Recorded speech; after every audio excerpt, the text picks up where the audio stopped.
You're welcome. So thank you so much for joining us. It's a pleasure to meet you. Alexis, which is one of my dear friends, connected us. Mhm, She is my sister from another mister. So mhm. can you tell everyone who you are and exactly what you do, and just go ahead and brag about yourself, girl. It's your time to shine. Okay, yes. Yes, shout out to Lex Diamonds.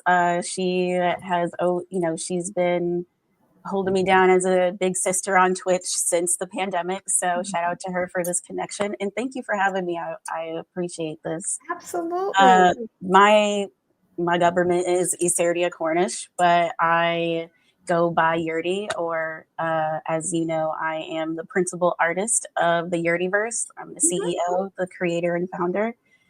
So the Yerdiverse is a world that I created organically, which is made up of the encounters that I have with God and spiritual Mhm. beings. Oh, love it. My art and my spirituality is very much intertwined.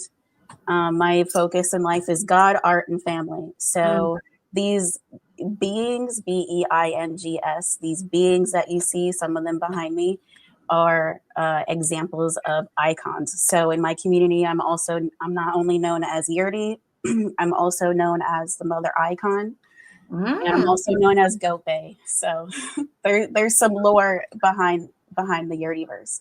That's So awesome. hmm so I'm mother icon because I'm the creator of this world, of these liminal spaces.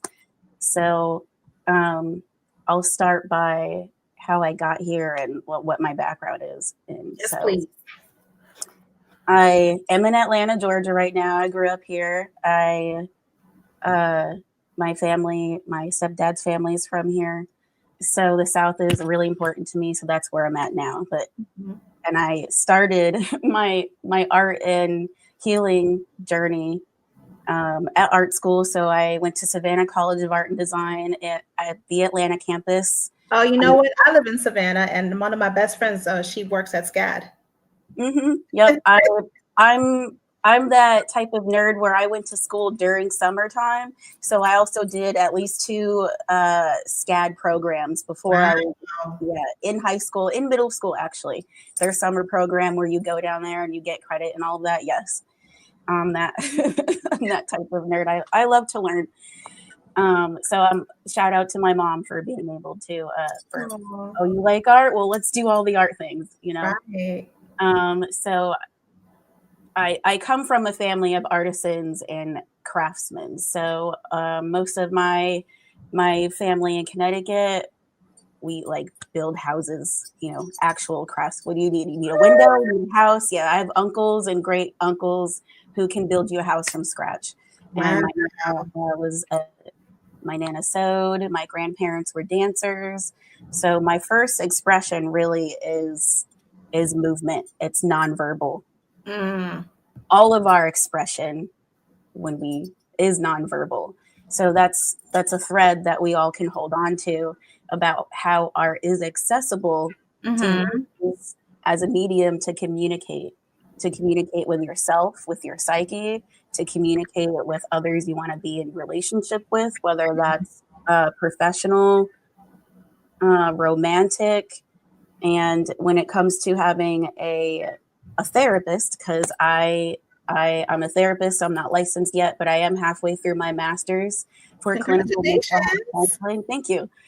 I'm halfway through my master's for clinical mental health counseling and art therapy, which is a Mm. bunch of wordy words to say. I use art for healing and wellness, and so I started in art school, and then think I needed a sabbatical in my 20s because I kind of lost my mind a little bit. And I then I did. I understand. I completely get it. I mean, I did college for 5 years, so that was a lot because I did joint enrollment while I was in high school. So Wow. I went hard really quick. So I took a sabbatical because that's what you do. You take care of yourself, get stable, and as young people do, I traveled and I've been all over the country, and so I decided that when I was ready to go back to school, like, well, how can I use my art and my creativity professionally to help people heal, because at that time in my life, in my early 20s, that's what got me through it, was my art, was God and art and chosen family. Absolutely. So, girl, you ain't say a lot of for the people in the back to hear you. Chosen family. God, art, and chosen family, because just relatives doesn't mean they're your family, but we don't have time for that.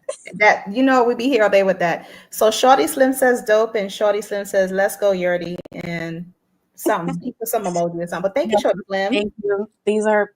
This is part of my wolf pack. My wolf pack showed up for me, so that's you see Shorty Slim and DJ Immaculate. They're part of my online Twitch family, which I'm about to hit 1K over on the Twitch.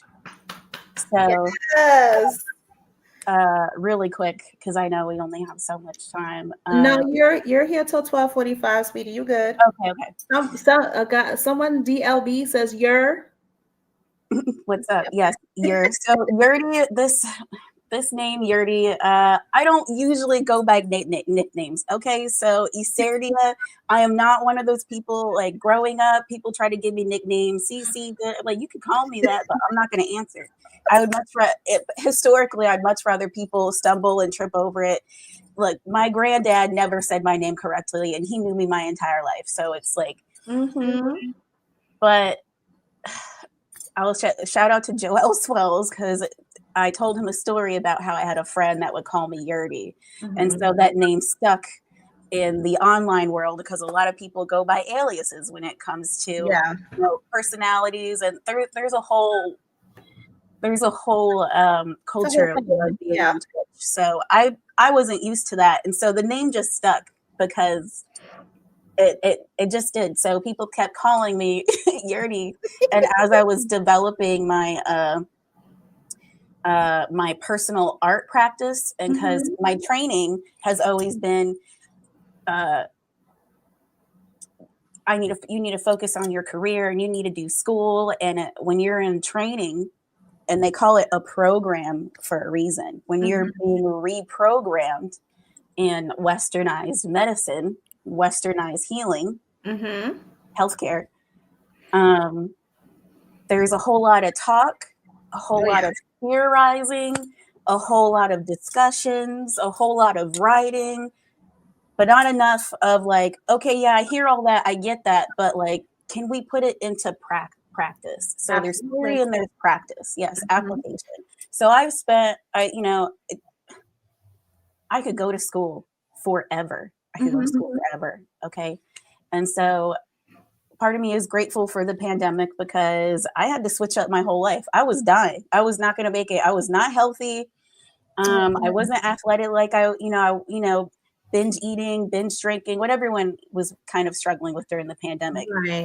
My relationship, my home life changed. I'm no longer with that person I was with for 7 years at that point. So I got more fit. I changed. I left the school that I was at in Seattle. I was, pre-pandemic, they're like, you have to be on campus. So that's why I went up there. Well, the pandemic showed us that all of this, you need to be supervised, and you need to be in the office, and you need to be on campus, really is BS. It is BS, and then some. That's why I work for my damn self, because I can't do this shit no more. Okay, right. So I realized, with everything shifting, I was like, I'm not gonna, I can't be here anymore. Seattle. I was in Seattle, I didn't have my relationship anymore. My family's here in Atlanta. I don't have to be on campus to do that program anymore, because you know what they did? They're like, oh, now you're just going to do school remote. Okay.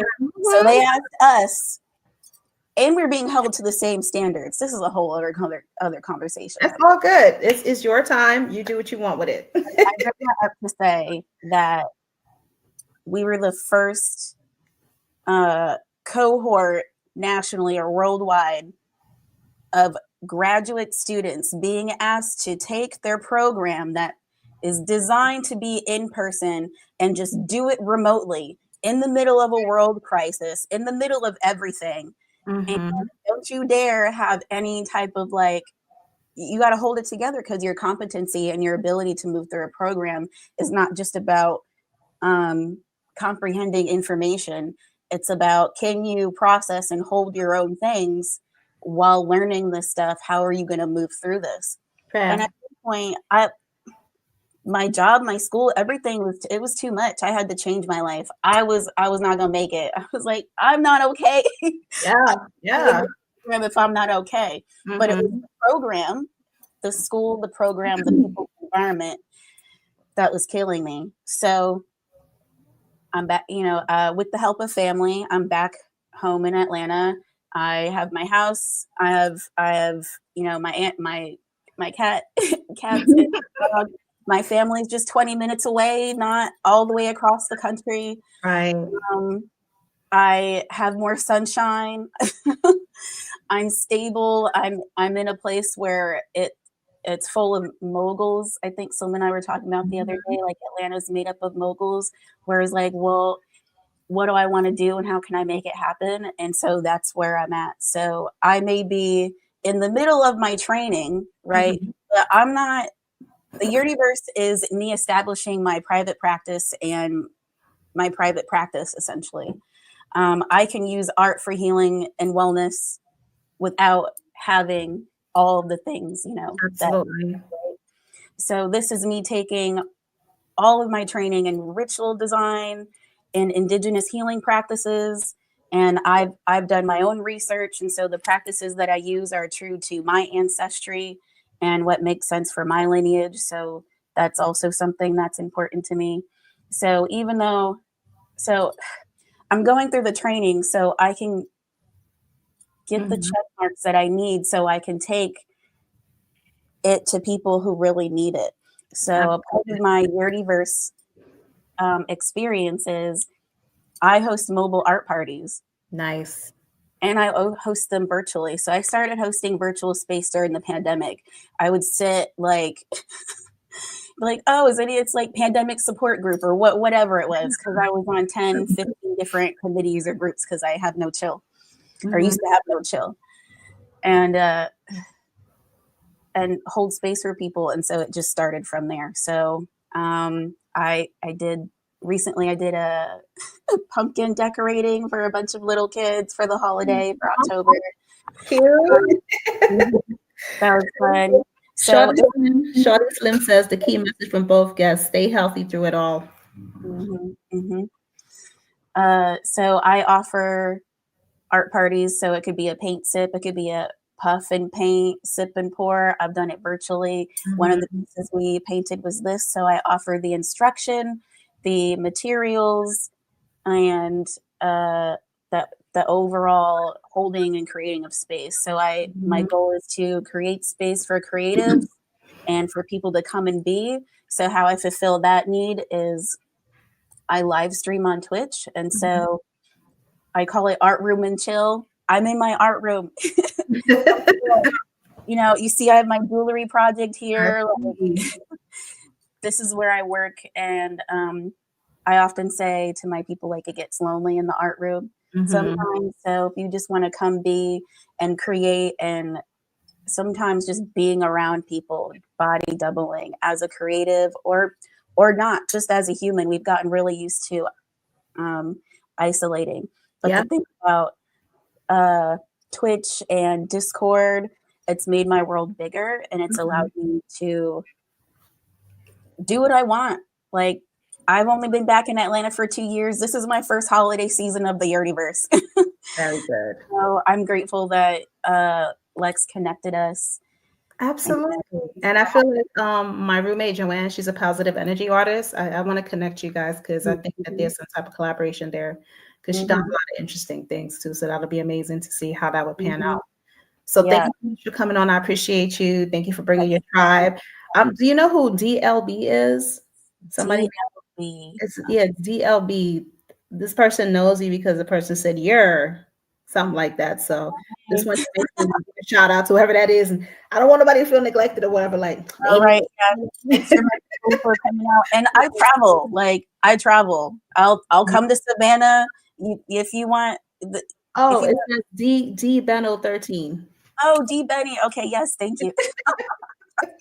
Thank you for that. This is my wolf pack. You see, it's hard to do alone. You have to have a support system. So shout out to my wolf pack for holding me down. And even when I didn't believe in myself, believing in me. So I appreciate, I love that. So thank no, you. thank you so much for tuning on. You're such a ball of sunshine and light, and I wish you so much success in the world, and stay connected. And anywhere I can support you as well, just let me know. Big sister over here too, me and Lex, we got you. Thank you so much. We'll You're talk.